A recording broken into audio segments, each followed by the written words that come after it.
Hi and welcome to the context for Remains by Simon Armitage. All images used in this PowerPoint are of the public domain or have been credited appropriately through a Creative Commons license. In today's PowerPoint, we'll be learning about Simon Armitage, the writer.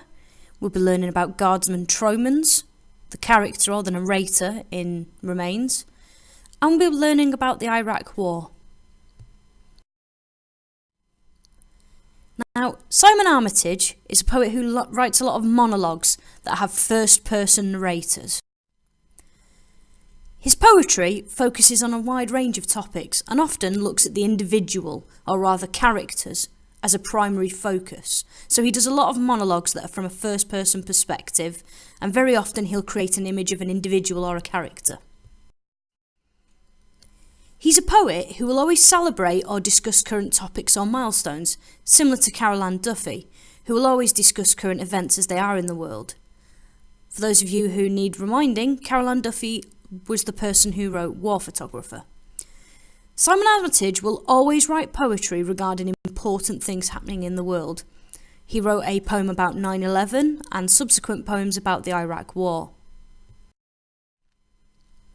He writes things in a strong narrative tone. He uses colloquial language, or slang, and he makes his poems sometimes seem like they're in mid-conversation, as we can see in Remains.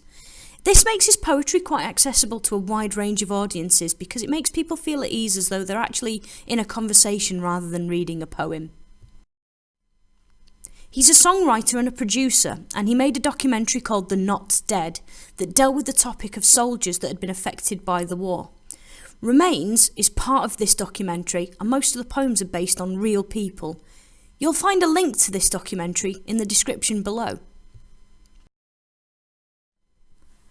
Okay, as I've mentioned, Remains is based on a real person whose name is Robert Tromans. He was a guardsman in the Iraq War. The poem actually details the experiences that he had during this war, and it's a true story, so the events actually happened. Tromans actually recalls when he was younger, he saw how people were celebrated when they came back from the Falklands War, and this inspired him to join the army. Now remember this fact because it will become very important later on in the PowerPoint. He described the feeling of being in a war zone as being comparable to that of anxiety, but it lasted 24 hours a day, 7 days a week. He suffered PTSD, so post-traumatic stress disorder, when he returned due to this incident that's detailed in Remains. He talks about how the army were actually unsupportive to him because the person who is killed in Remains is the first person he had ever killed in his life. Eventually, he quit the army and was forced to resort to drink and drugs. Simon Armitage actually spoke about Tromans to the Yorkshire Post.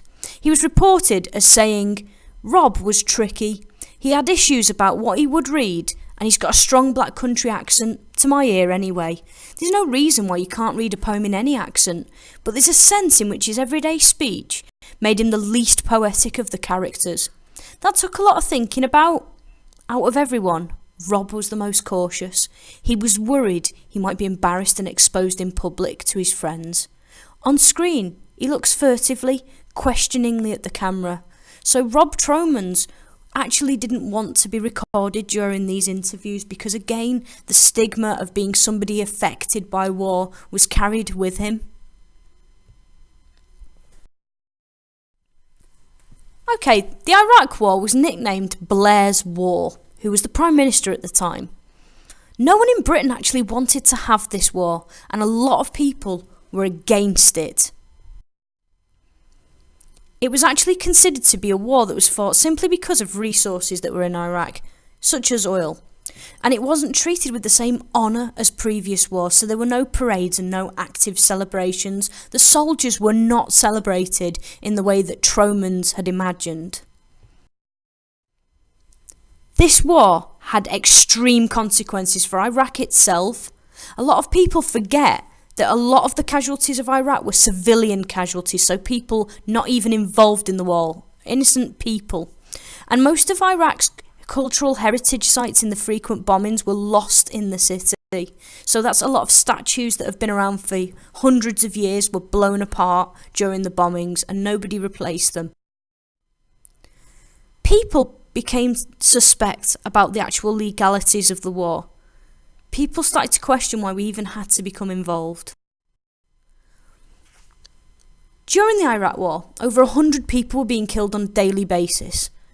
Now this actually included soldiers on both sides and civilians. And it also resulted in 4 million people being forced to leave the country and being rendered homeless. So these were the people who were actually living in Iraq, were being forced to leave their homes because it was a literal war zone. Okay, as usual, try to revise these 3 points. For every quote you look at, try to create a sentence that includes one of these 3 key points of information. Try to further your research on these topics. Obviously look up Simon Armitage, go to YouTube and type in the Not Dead documentary, or click the link below. And this is what you'll need to watch for the context of Armitage's poems. And finally, look up more things to do with the Iraq War. Now that you know this, best of luck in your exams.